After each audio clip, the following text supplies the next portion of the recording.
adik-adik, apa kabar semuanya? Kakak harap kalian dalam keadaan sehat-sehat aja ya. Oke adik-adik, minggu ini kita akan impa lagi, walaupun impa online, tapi kakak harap kalian tetap semangat ya adik-adik. Oke adik-adik, sebelum kita memulai impa kita pada pagi hari ini, kita akan memulainya dengan berdoa. Doanya akan kakak pimpin ya. Mari adik-adik kita berdoa. Mari adik-adik semua kita berdoa.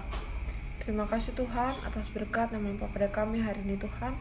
Tuhan, sebentar lagi kami akan memulai impa kami hari ini Tuhan. Berartilah supaya impa ini dapat berjalan dengan lancar dari pertengahan, awal hingga akhir. Terima kasih Tuhan. Haleluya. Amin.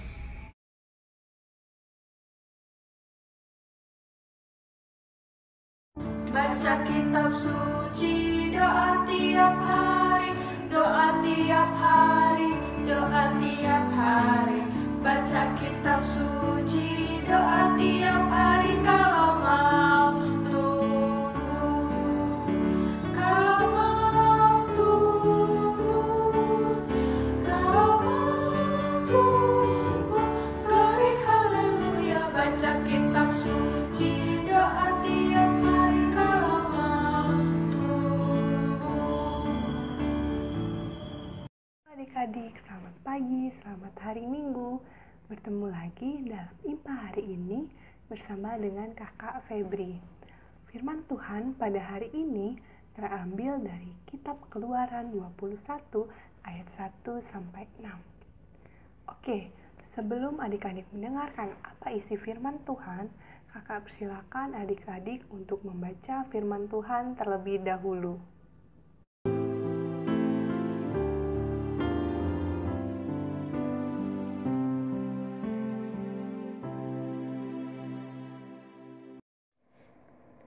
Adik-adik, pernahkah kalian mendengar kata budak?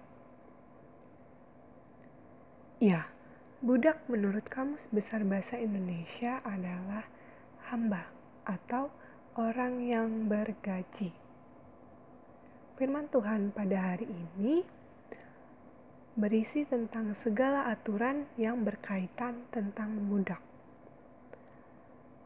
Dalam firman ini, Tuhan juga mengeluarkan ketetapan tentang budak loh adik-adik. Lalu, mengapa ya Allah mengeluarkan ketetapan tentang budak? Karena adik-adik, sistem perbudakan patriarkal diperkirakan sudah ada sejak tahun 3000 sebelum Masehi, bahkan jauh sebelumnya. Pengaruh sistem hukum Romawi khususnya yang berkaitan dengan sistem hukum, budak dan perbudakan cukup berpengaruh kuat. Mereka menganggap seorang budak laki-laki maupun perempuan adalah milik orang lain yang tidak mempunyai hak, sehingga pemiliknya dapat memakai mereka dengan cara apapun sesuai kemauan hatinya. Nah, pada umumnya, para budak ini dimanfaatkan untuk kepentingan ekonomi tuannya. Pada masa itu juga, perbudakan merupakan sesuatu yang biasa terjadi dalam tradisi Ibrani kuno. Ada yang tahu kenapa? Karena menjadi budak seringkali dijadikan pilihan untuk bisa bertahan hidup adik-adik dan mendapat perlindungan di tengah kemiskinan hidup. Namun sebagaimana dijelaskan di atas, bahwa budak seringkali dimanfaatkan untuk kepentingan tuannya. Karena itulah Allah melihat bahwa perlu diberikan ketentuan atau aturan tentang budak. Aturan ini sebagai usaha menjaga hubungan baik antar manusia. Aturan tentang budak yang disampaikan oleh Allah dalam bacaan kita bukan berarti Allah mengizinkan perbudakan tersebut ya, melainkan ketetapan yang Allah berikan sebenarnya hendak mengembalikan harkat manusia sebagai gambar dan rupanya. Karena itu, melalui kitab Keluaran 21 ayat 1-6, kita kembali belajar akan beberapa hal.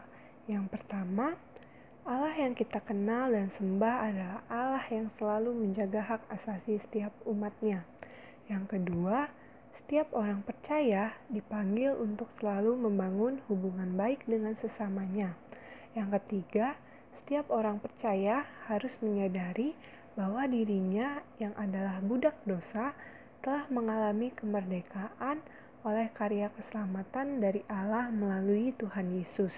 Dan yang terakhir, setiap orang yang telah mengalami kemerdekaan hidup bersama Allah dipanggil untuk menjadi pribadi yang tidak takut untuk berjuang meraih kemerdekaan hidup sesuai kehendak Allah melalui karya-karya yang bermakna. Adik-adik, pada tanggal 17 Agustus yang lalu, kita merayakan Hari Kemerdekaan Indonesia. Ada yang masih ingat hari ulang tahun yang keberapa? Ya, ulang tahun yang ke-75. Bangsa kita sudah merdeka dari penjajah. Begitu pula dengan kita adik-adik, kita sudah merdeka dari dosa kita melalui penebusan Tuhan Yesus di kayu salib. Karena kita sudah dimerdekakan melalui Tuhan Yesus Kristus, kita juga harus bisa melakukan karya kebaikan Allah.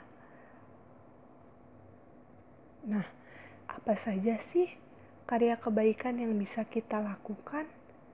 Tentunya banyak sekali adik-adik, seperti menolong sesama dimanapun berada, rajin belajar, membantu mama atau papa, membantu adik, membantu orang lain yang sedang membutuhkan pertolongan kita, atau banyak karya lain yang bisa kita lakukan.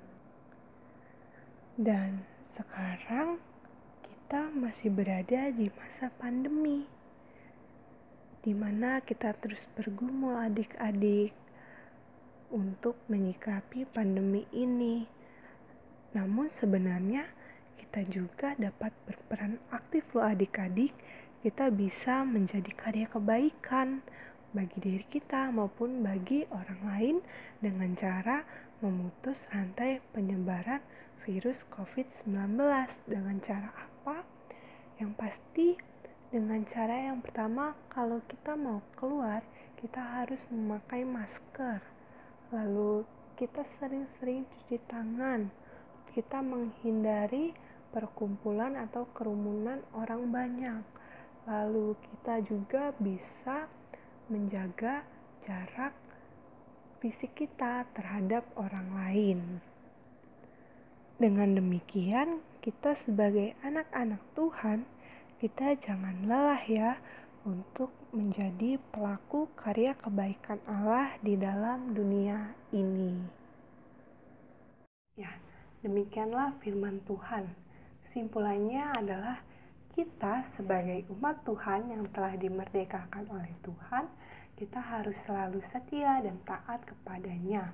Nah, di masa pandemi COVID ini, kita harus bisa mewujud nyatakan sikap taat kita seperti pada pemerintah, di mana kita harus tetap melakukan protokol kesehatan dimanapun kita berada dengan cara rajin mencuci tangan, memakai masker, menjaga jarak, dan menghindari kerumunan orang.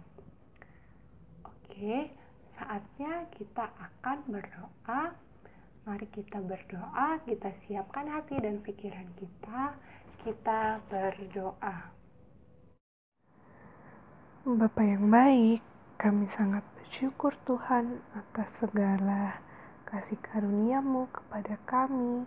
Kau selalu memberi kami kesehatan, nafas kehidupan, berkat yang melimpah, dan Kau selalu menyertai dalam setiap aktivitas kami. Biarlah Tuhan melalui firman ini kami dapat menjadi anak-anak yang mau melakukan karya kebaikan-Mu di dalam dunia ini. Berkati setiap hari demi hari kami ya Tuhan. Berkati bersekolah kami, orang tua kami, dan kehidupan kami.